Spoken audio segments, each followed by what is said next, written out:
Hi everyone, we are back to the greenhouse. It's probably been, I think, about 2 or 3 weeks since I showed you what we were growing, and we've definitely got a lot happening in here. I'll give you a quick look so you can see how much we actually have going in here. It's a lot fuller than it was before, and some things have been upsized, and yeah, so it's really very exciting. We've had a lot of things germinate and a lot of things that haven't, so you can see even just in this space there's a few things that have just not come up, and they might not. We just never know until it happens. So, but the purpose of me actually bringing you in here again today, apart from showing you how things have developed and what's germinated, is so anyone who's in WA who might want to come and buy any of our medicinal herbs gets a rough idea of what we have available, because all of these will be upsized and put in pots to sell. So I'll give you a quick rundown. So we've got, as you can see here, we've got some pennyroyal, we've got Dong Quai. These are the ones that didn't germinate very well, so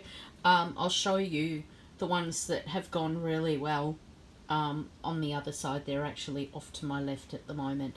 But we have some celandine here, as you can see. That's one that is a first for me, and that has gone very, very well this year. We've got water pepper, which is also a first and has done very well.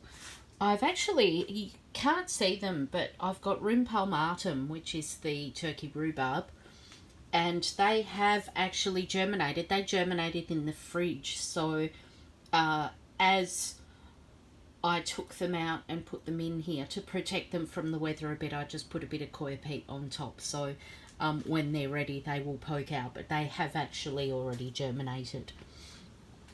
So here you can see, again, there's a lot that hasn't germinated, which is perfectly fine, but I've got there's some European vervain, which has done very well, so that will be available. I've got one little burdock, look right there, one little burdock coming out, which I'm a bit excited about because I only have one already. So then I've got some holy basil, which I've labelled as Tulsi, which is not technically correct, but I know what it is.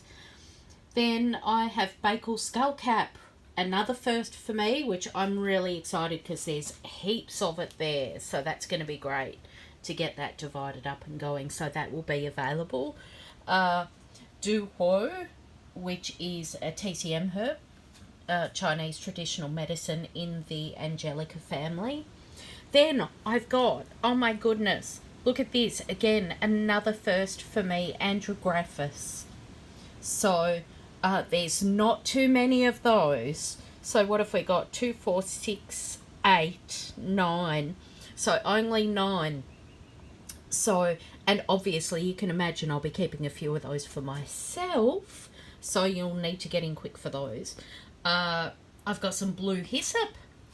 Then around here, my Echinacea angustifolia has gone off tap this year, which is really good because they're so hard to germinate and they're usually not successful. So it looks like I've got the knack of it because already I have 40 germinated. So I'm going to have a great big fat garden bed full of Echinacea angustifolia. Then I've got quite a few anise. Gotta love your aniseed. Oh my goodness, I love it. Then a few red clover there as well, which is great. Up here I've got some elecampane that's come out. You would have seen on one of my earlier posts a few weeks back that I harvested some elecampane root. So there's some little babies there. And then I've got just a few toothache plants. They've been very sparse in their germination this year, so there's not that many, but they're a handy little thing to have too. And down here I've got some epilobium, also known as willow herb. So that's actually a good prostate herb, so for those who know somebody who's having issues with prostate, and they actually taste quite good too. I love that. Evening primrose. Yep, I can guarantee you none of that is evening primrose. That is purely weeds. What have we got here? Shepherd's purse we've got. We're going to have quite a bit of shepherd's purse. Then we've got St. Mary's thistle. Again, that will be one that I keep. St. Mary's thistle, I always like to have that growing. It doesn't grow very well here. I've got some mandarin balm, which is a new one that I've never had before, and I'm really looking forward to that. Not too many of those, so they won't be available, unfortunately, not until I get some more seeds. Then I've got some lovage here. Liesl, if you're listening. If you're watching this, they're for you, Liesl. Although, my apologies, I cannot send to the Netherlands. I've got some more shepherd's purse. I can guarantee you also that is not snail vine. That is probably a hyoscyamus, and I cannot, for the life of me, even guess how that got there. Then I've got some clary sage and some red-rooted sage, which is coming up. There's some bee balm there too. Well, more accurately, it's wild bergamot. This one rather than bee balm. And then down here, you can just see there's a few little catnips that have come up. Another first for me, so there's not many of those. And I have one lavandula angustifolia. Very happy about that because it's hard to get the real medicinal ones. There's lots of hybrids out there. Then I've got my hyoscyamus again, which is henbane. So that's one to research. Then I've got some more red-rooted sage, a bit of dill there, some black mustard, and finally some sweet Annie.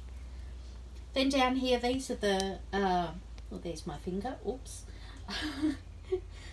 These are the Dong Quai, the ones that went really well. I haven't been able to divide them yet because they are still very, very, very young and very fragile. So I upsized the pot so they could grow a bit more before I divide them. Once they get to a decent size, I'll put them in single pots. So they're one I'm really looking forward to. Now, for anyone in Western Australia who is thinking of getting some plants off me, research Hawaiian baby wood rose. These are an amazing, amazing, amazing plant, and also incredibly difficult to source. So I only have 10 of those. You want to get in on those if you are so inclined. And then over here I've got some quite a large lot of white sage. So that's pretty much what we're going to have available this year. So if you here's some tomatoes I'm growing just for our garden bed, so they're coming up really well too. That's exciting. I actually have seeds for 35 varieties of tomatoes, so we always have a good selection. But if you're actually wanting to purchase any of our seeds, please PM me and let me know, or DM, or depending on what platform you're on, message me anyway, and let me know what it is that you're after so I can put it aside for you, because some of them are going to go very quickly and I wouldn't want you to miss out if you actually want them. But also, what you see here, a lot of it are new things that I don't already have. So if there is something on my usual list that you are interested in, please let me know and I can get some organised for you, because we're still very early in spring at the moment. Planting time, as far as in the garden, has not happened here in WA yet. It's way too early. So I'm very grateful for this greenhouse that I can get everything planted. So that's that. That's everything for today. Thank you for watching. Thank you for taking the time to enjoy my herbs, and we'll see you again soon. Bye bye.